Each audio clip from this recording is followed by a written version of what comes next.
The Second Coming by William Butler Yeats. Turning and turning in the widening gyre, the falcon cannot hear the falconer. Things fall apart. The center cannot hold. Mere anarchy is loosed upon the world.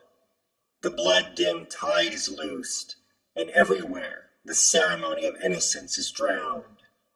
The best lack all conviction, while the worst are full of passionate intensity. Surely some revelation is at hand. Surely the second coming is at hand. The second coming. Hardly are those words out, when a vast image out of spiritus mundi troubles my sight. A waste of desert sand. A shape with lion body and the head of a man. A gaze blank and pitiless as the sun is moving its slow thighs, while all about it wind shadows of the indignant desert birds. The darkness drops again, but now I know that 20 centuries of stony sleep were vexed to nightmare by a rocking cradle. And what rough beast, its hour come round at last, slouches towards Bethlehem to be born?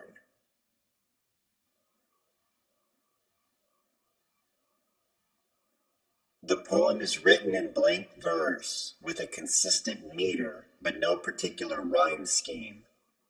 The poem is divided into 2 stanzas. Yeats wrote the poem in 1919, shortly after the First World War and on the cusp of the Roaring Twenties in the United States, in which modern civilization was taking hold with the widespread use of the automobile, the telephone, the development of motion pictures, and other household electronic appliances. This was the Jazz Age.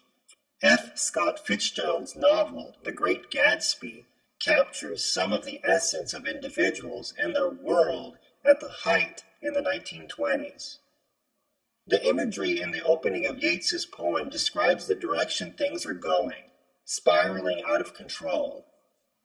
The picture that Yeats paints in his poem is menacing and disturbing, particularly since anarchy seems to encompass everyone, everywhere. The second coming could refer to Jesus Christ returning to reign on earth. Perhaps Yeats is also predicting a second world war, or upheaval of sorts, since the world to him seems to be in such a mess. While it could be a sign that another revolution is coming, it seems to be more than that. Something sinister, an awakening of something ancient. Many interpret the line, a shape with lion body and the head of a man, as the Sphinx. Some have contested that Yeats is actually talking about the symbol of the Sphinx that inspired the Egyptians to build a monument in the desert. Now that symbol is inspiring him in this poem.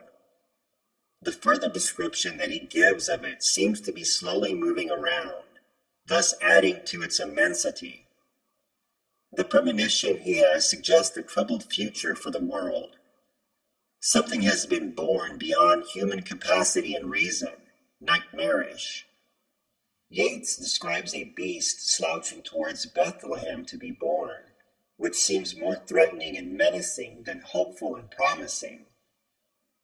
The Nigerian author, Chinua Achebe, used the line, "Things Fall Apart," for the title of his 1958 novel, which describes the effects of European colonization in Africa.